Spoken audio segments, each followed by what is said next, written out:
Nero spoke, his voice a soft, chilling whisper that slid under the skin. Sabina. Sporus flinched. The name meant nothing to him. They told me, Nero continued, his eyes glowing with a manic fire. But I didn't dare believe.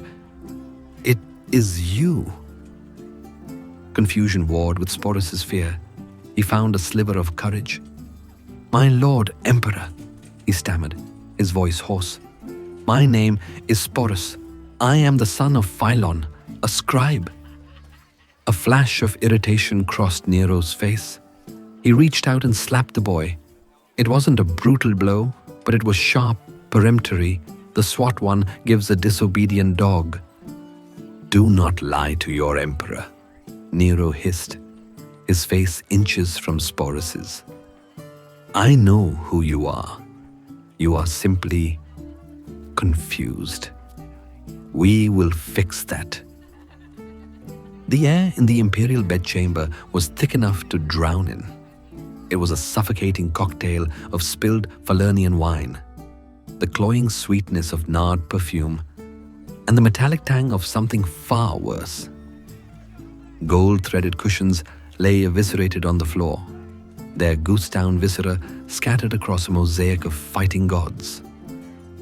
A silver lyre, its strings snapped, was tangled in the ruins of a small wooden table. This was the aftermath of a god's rage, and in the center of the stillness, the god himself knelt. Emperor Nero, his hair matted with sweat and his face pale and puffy, stared down at the form of his wife, Poppaea Sabina. She was exquisite even in death, a perfect marble statue spoiled by a single terrible flaw.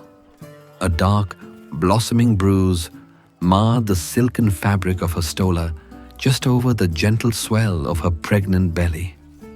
The life within her was extinguished, and the life she herself had possessed, a flame that had captivated and consumed the most powerful man in the world, was now just cooling embers. Nero's breath hitched in a dry, rattling sob. His mind, a labyrinth of self-pity and grandiose delusion, could not process the simple, brutal equation. His foot, her belly, the silence. He had been screaming. He remembered that much. An argument about the games, about her supposed indifference to his latest triumphs. He had kicked out, a petulant lash of frustration. He hadn't meant it. He never meant it. His gaze lifted as a shadow fell over him. Tigellinus, prefect of the Praetorian Guard, stood in the doorway. His face, scarred by a dozen provincial campaigns, was as impassive as granite. He surveyed the ruin of the room, his eyes lingering for a fraction of a second on the dead empress before settling on his emperor. There was no condemnation in his gaze, no shock, only a quiet, terrifying readiness. His stillness was an answer to the unasked question that hung in the air. What is your will? She argued. Nero whispered, the words catching in his throat like dust. The people. She said they tired of the expense. I wanted her to see. His voice cracked and he collapsed over her body, his shoulders shaking with a grief that was already beginning to ferment into something else. Something monstrous. Sabina. My Sabina. Tigellinus watched, his hand resting on the pommel of his gladius. He was not a judge. He was an instrument, and he knew his master. This storm of guilt would pass, and in its wake would come a vacuum that would need to be filled at any cost. In the days that followed, Nero's grief became a public spectacle, another grand performance for the city of Rome. He refused to allow Poppaea's body to be consumed by the traditional funeral pyre. such a crude end was for mortals. His wife, his goddess, would be preserved. He summoned embalmers from Alexandria, men skilled in the arts of the pharaohs, who worked for days with resins, oils, and linens, turning the empress into an eternal, lifelike doll. He then convened the Senate. The Curia was stiflingly hot, the air thick with the nervous sweat of old men in heavy togas. They had been summoned to witness a canonization. Dressed in the black of deepest mourning, Nero ascended the rostrum. His face was a masterwork of tragic artistry. He spoke for over an hour, his voice soaring with poetic lamentations. He recounted every glance, every touch, every word Poppaea had ever given him, embellishing each memory until it shone with divine light. He declared her a goddess, the diva Poppaea Sabina, and decreed that a temple be built in her honor. The senators, men who had seen rivals proscribed and brothers forced to suicide on Nero's whims, rose as one. Their applause was a hollow thunder in the chamber. Among them sat Petronius Arbiter, the man whose refined taste dictated the fashions and luxuries of the Roman elite. He clapped along with the rest, a mask of solemn reverence fixed on his face. But his eyes, cynical and weary, saw the truth. This wasn't grief. It was taxidermy of the soul. Nero wasn't mourning his wife. He was refusing to let her go. He was turning her into an object, a relic of his own divine suffering. That night, long after the last senator had hurried home, Nero stood alone in the cold, unfinished shell of Poppaea's new temple. A plaster maquette of her future statue stood on the altar. He reached out and traced its smooth, lifeless cheek. "They will worship you, my love," he whispered into the darkness. "But their worship is nothing. I am the only one who truly sees you." He stared at the statue, his eyes wide and unfocused. The loss was not an ache. It was a void, a missing piece of his own reflection. The world felt empty, flawed, unbearable. It lacked her face. An idea, cold and brilliant and utterly insane, began to crystallize in the fever swamp of his mind. He would not simply worship her memory. He would restore it to the world. Far from the paranoid grandeur of the Palatine Hill, Rome lived its messy, vibrant life. In the crowded lanes of the Subura, the air was a rich stew of baking bread, cheap wine, and unwashed bodies. Here, amidst the clamor of merchants and the rumble of wagon wheels, a young man named Sporus was sketching. He was a libertus, a freedman, son of a Greek scribe who had earned his freedom through decades of loyal service. Sporus had inherited his father's nimble fingers, but not for letters. He drew faces. With a stick of charcoal on a shard of broken pottery, he captured the hawk-like profile of a fishmonger, the weary eyes of a prostitute, the gap-toothed grin of a child. It was a small, quiet talent in a loud, boisterous world. Sporus possessed a beauty that was almost an inconvenience. It was not the brawny, masculine ideal of a legionary, but something finer, more delicate. He had his mother's large dark eyes and a gracefully sculpted face that, in the right light, looked less like a boy on the cusp of manhood and more like one of the serene marble maidens in a temple precinct. People noticed. A baker's wife would give him an extra roll. A gruff centurion might stare a moment too long. It was a fact of his life, like his love for spiced figs or his dislike of the cold winter rains. He paid it little mind. His world was small and, he thought, secure. His greatest ambition was to one day have enough denarii to buy real Egyptian papyrus instead of sketching on scraps. That modest ambition was about to be annihilated. In the Domus Aurea, Nero's golden house, the emperor's obsession had been given a name: the Restoration. He paced his chambers for hours, growing more and more agitated. He smashed mirrors that failed to show him Poppeia's reflection. He screamed at servants who could not recall the exact melody of a song she had once hummed.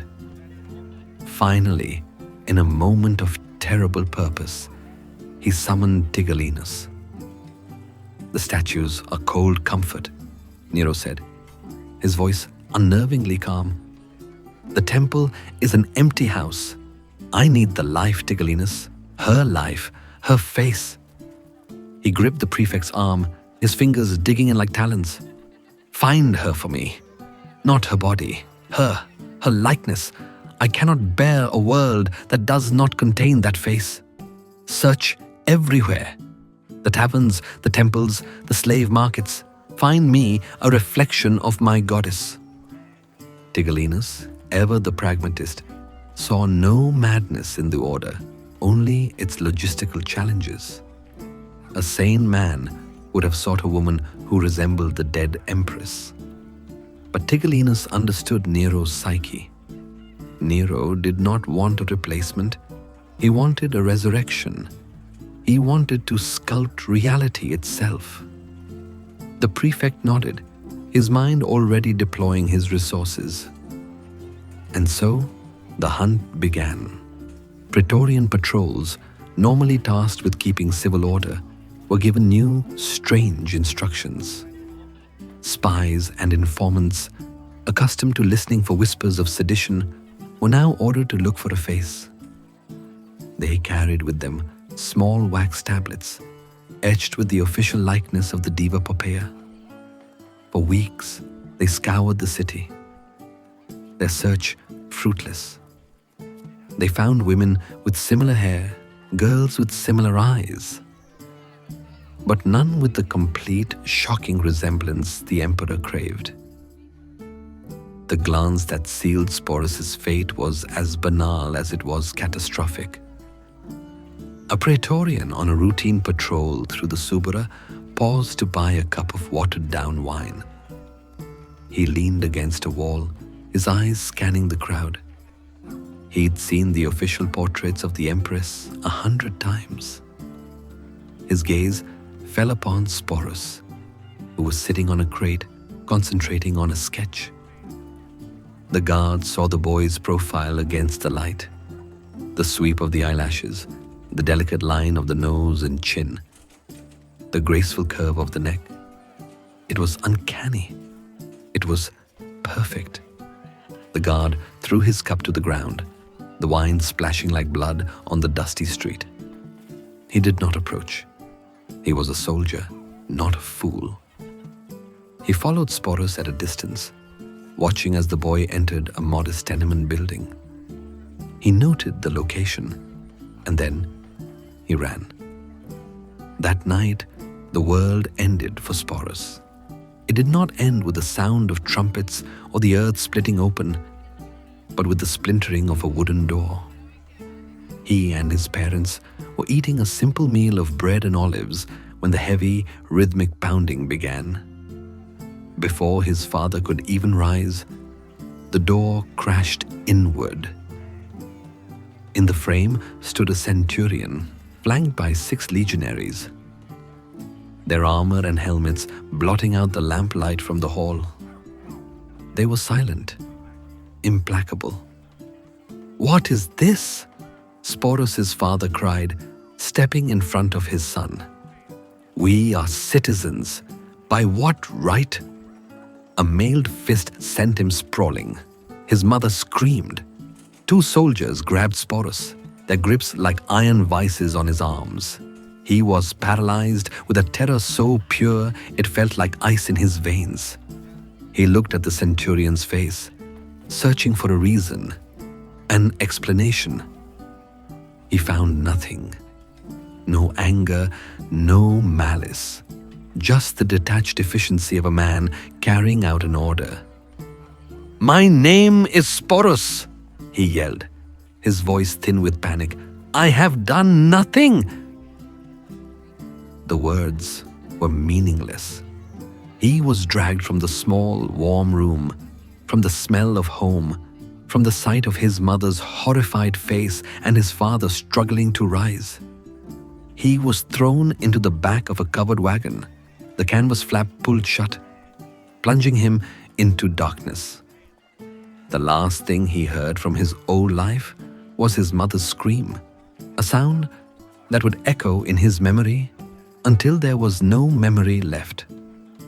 The Domus Aurea was a world unto itself, a sprawling labyrinth of marble, gold, and ivory. To the terrified Sporus, dragged through its torchlit corridors, it felt like the underworld. He was brought to a private chamber, smaller than the grand halls, but more opulent than anything he could have imagined. And there, on a gilded couch, sat the god of this underworld. Nero rose. He circled Sporus slowly, holding an oil lamp aloft. The light danced across the boy's terrified face. Sporus trembled, his eyes wide, fixed on the emperor's sandals. He could feel Nero's gaze on him, not as a man looks at another man, but as a sculptor examines a block of marble or a priest inspects a sacrificial animal. The silence stretched, thick and heavy, broken only by the crackle of the lamp. Then Nero spoke, his voice a soft, chilling whisper that slid under the skin. "Sabina." Sporus flinched. The name meant nothing to him. "They told me," Nero continued, his eyes glowing with a manic fire. "But I didn't dare believe. It is you." Confusion warred with Sporus's fear. He found a sliver of courage. "My lord emperor," he stammered, his voice hoarse. "My name is Sporus. I am the son of Philon, a scribe." A flash of irritation crossed Nero's face. He reached out and slapped the boy. It wasn't a brutal blow, but it was sharp, peremptory, the swat one gives a disobedient dog. "Do not lie to your emperor," Nero hissed, his face inches from Sporus's. "I know who you are. You are simply confused. We will fix that." He saw the perfect likeness, the vessel for his obsession. But there was one flaw, a biological, fundamental flaw that stood between his vision and reality. It was an error of nature, and he, a god on earth, would correct it. The next day, the imperial physician was summoned. He was a Greek named Alcon, a man of science and reason, respected for his skill. He entered the chamber to find Nero and Tigellinus waiting.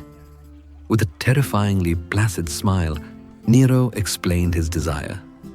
He spoke of love, of destiny, of reuniting with his lost Sabina.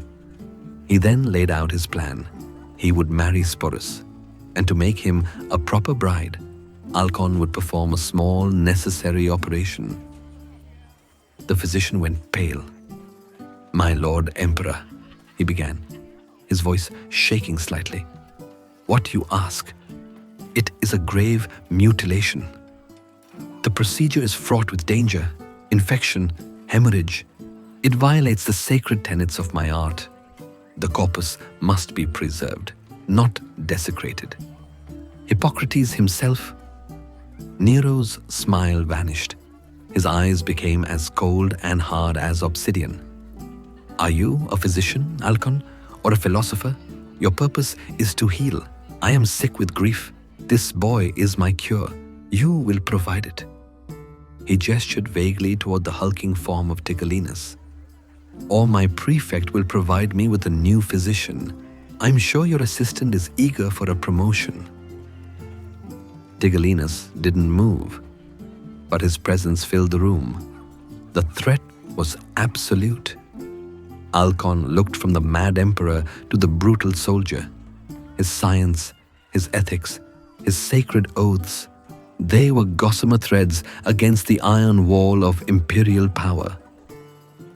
He bowed his head, the taste of ashes in his mouth. As you command, Caesar. For Sporus, the unmaking was a hazy nightmare of pain and violation. He was taken to a clinical room that smelled of antiseptic herbs and hot metal. He was held down by men with impassive faces. He saw Alcon's own face, a mask of grim resignation. He saw the glint of a polished bronze scalpel. He screamed then, a raw, animal sound of pure terror. The world dissolved into a white-hot agony that seemed to rip his very soul from his body, and then, mercifully, blackness. He awoke adrift in a sea of pain, his body a foreign country. He was in a lavish bed, softer than anything he had ever known. The sheets cooled silk against his feverish skin. The throbbing ache between his legs was a constant, sickening reminder of what had been taken from him. A servant girl with frightened eyes spoon-fed him wine laced with poppy milk, pulling him back under into a dreamless haze. He had not been killed. He had been hollowed out. His recovery was the beginning of his re-education. As his physical strength returned, the psychological deconstruction began in earnest. He was moved into Poppeia's former chambers, a prison of breathtaking luxury. Her clothes were brought for him to wear. At first he refused, a last spark of defiance. Tigellinus was summoned. He did not touch Sporus. Instead, he had the gentle servant girl who had been tending to him flogged in the hallway, just within earshot of the chamber. Sporus, weeping, put on the dress. The lesson was learned. His defiance would only bring pain to others. It was a crueler, more effective form of control. His days became a relentless curriculum in the art of being a ghost. Tutors taught him how to walk, not with the stride of a boy, but with the swaying, graceful gait of the Empress. A sharp rap from a cane would correct him if he forgot. He was taught to soften his voice, to pitch it higher. His name was forbidden. To utter Sporus was to invite punishment on the nearest person. He was Sabina.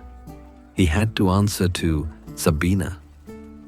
When he didn't respond quickly enough, Nero would grow angry. "Are you deaf, my love?" he'd ask, his voice dangerously soft. Handmaidens who had served Poppaea were brought in to drill him on her life.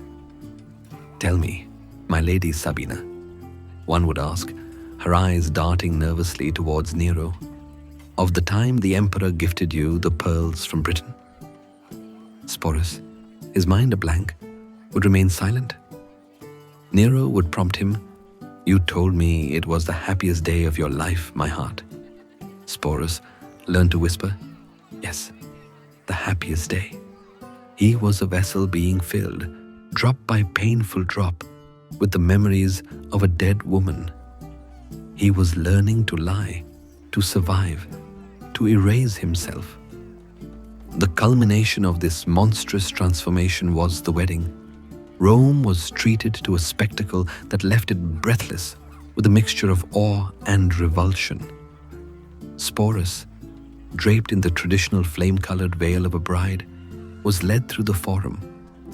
A dowry was paid by Nero to one of his own freedmen, who stood in as the bride's father. Sacrifices were made to Juno. The vows were exchanged. Petronius Arbiter watched from the crowd, a bitter smile playing on his lips. He saw the obscene theater of it all, the sycophantic applause of the senators, the bewildered stares of the common folk, the sheer, unadulterated madness of an emperor marrying a castrated boy he pretended was his dead wife. It was, Petronius thought, the ultimate expression of Neronian art, grotesque, expensive, and utterly devoid of truth. Nero, his face beaming with triumph, lifted Sporus's veil to plant the husband's kiss. He looked into his new bride's eyes. They were beautiful, and they were completely, terrifyingly empty. He had done it. He had conquered death. He had brought his Sabina back. Life in the Domus Aurea was a masterpiece of psychological torture, painted on a canvas of obscene luxury. Sporus, now living entirely as Sabina, floated through the days in a state of perpetual dissociation. He ate from golden plates, slept on perfumed linens, and wore silks so fine they felt like water against his skin. He was surrounded by beauty, and he was the most miserable creature in the world. He was a prisoner in a museum, and he himself was the chief exhibit. Nero's treatment of him was a terrifying pendulum. In his lucid, affectionate moments, he would treat Sporus with a doting tenderness that was almost worse than his anger. He would read him poetry in the gardens, his voice soft, his hand resting gently on Sporus's arm. He called him my dove, my goddess, my eternal love. In these moments, Sporus felt the chilling reality of Nero's delusion. The emperor truly believed he was with his resurrected wife. Sporus was merely the screen onto which this fantasy was projected. But the illusion was fragile. The slightest tear in the fabric would send Nero into a rage. One evening, during a private dinner, Nero reminisced about a trip they had supposedly taken to Baiae years before. "Do you remember the oysters that night, my love? And the song the fishermen sang?" he asked, his eyes alight with the memory. Sporus, his own past a forbidden country, had no memory to draw upon. He could only offer a hesitant, "Yes, my lord." The hesitation was enough. Nero's face clouded over. "You don't remember, do you?"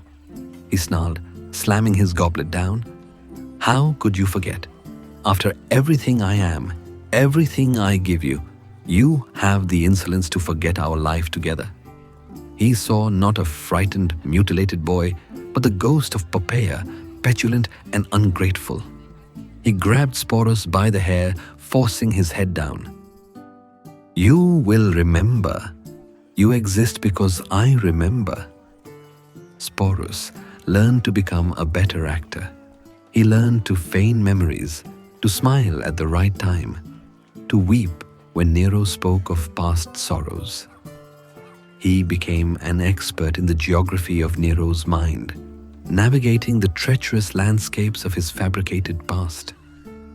The boy named Sporus was buried deeper and deeper, a faint whisper in the back of a hollowed-out skull. In 66 AD, Nero embarked on a grand tour of Greece. It was to be the pinnacle of his artistic career, a year-long festival where he would compete in every major Pan-Hellenic game, which were all conveniently rescheduled to accommodate his visit.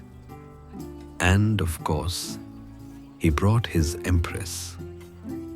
Sporus, or Sabina Augusta, was paraded across the province of Achaia. The journey was a tour of enforced delusion. In Corinth, the Roman governor bowed low before Sporus, addressing him as "My Lady Augusta." In Olympia, the priests of Zeus presented him with offerings meant for an empress.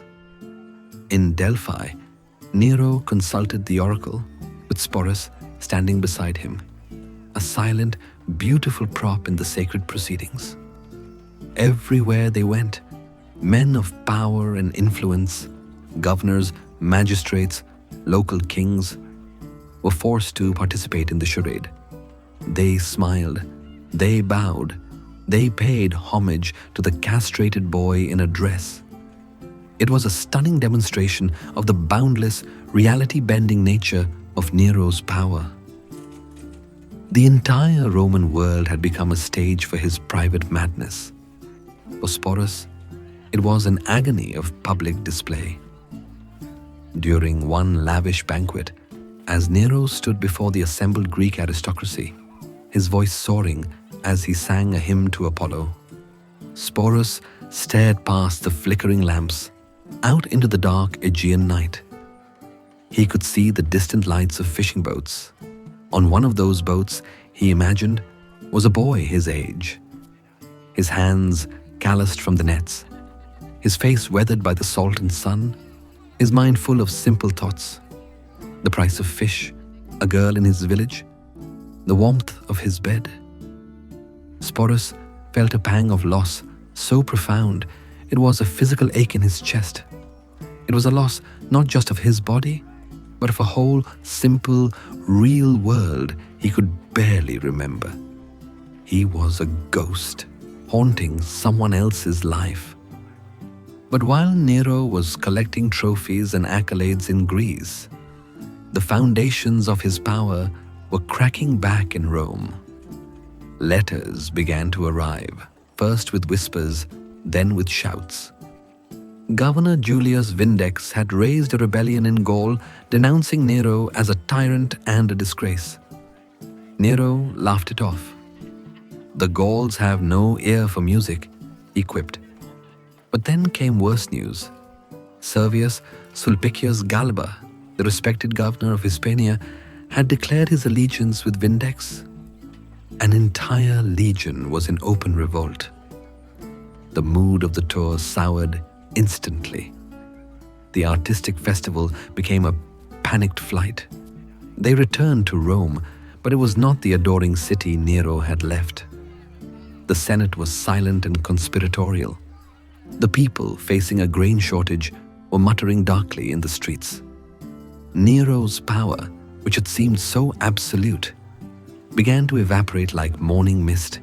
His allies, smelling death in the air, abandoned him. The most devastating betrayal came from Tigellinus, the ever-loyal prefect, the architect of so much of Nero's will, coolly shifted the allegiance of the Praetorian Guard to Galba in exchange for a promise of power. Nero found himself alone. The Domus Aurea, once teeming with thousands of servants, sycophants, and guards, became a vast, echoing tomb. In a single day, he had gone from a living god to a hunted animal. In his final, pathetic hours of panic, only a handful of loyal freedmen remained. And Sporus stayed, not out of love or loyalty, but from a profound, institutionalized terror. Nero was the sun around which his broken world had orbited for years. The thought of a universe without him was as terrifying as the thought of one with him. He was a creature of the cage, and now the cage door was swinging open onto a world he no longer knew. He clung to the familiar monster. On the night of June 9th, 68 AD, they fled the city to a small villa owned by one of Nero's freedmen. The Senate had declared him a public enemy. Horsemen were already searching for him. Nero was a pathetic wreck, weeping and prevaricating. He ordered a grave to be dug to his own measurements, crying, "Qualis artifex pereo?" What an artist dies in me. He held a dagger to his throat but lacked the courage to push it. In that final, squalid moment, it was Sporus who cradled his head. It was Sporus who steadied his trembling hand. The boy who was his victim became his last comfort. As the sound of approaching hooves grew louder, Nero finally gave the order to his loyal freedman, Epaphroditos, to force the blade into his neck. The emperor collapsed. The center of the world, the god of grief and art and madness, bled out on a dirty floor. Sporus looked down at the body of the man who had stolen his name, his body, his life. Then he looked up toward the sound of the approaching soldiers. There was no joy on his face, no relief, only a vast, terrifying emptiness. The artist was dead, but his monstrous creation lived on. Freedom, when it came, was just a different kind of cage. The horsemen who found Nero's body also found Sporus, the beautiful, silent empress.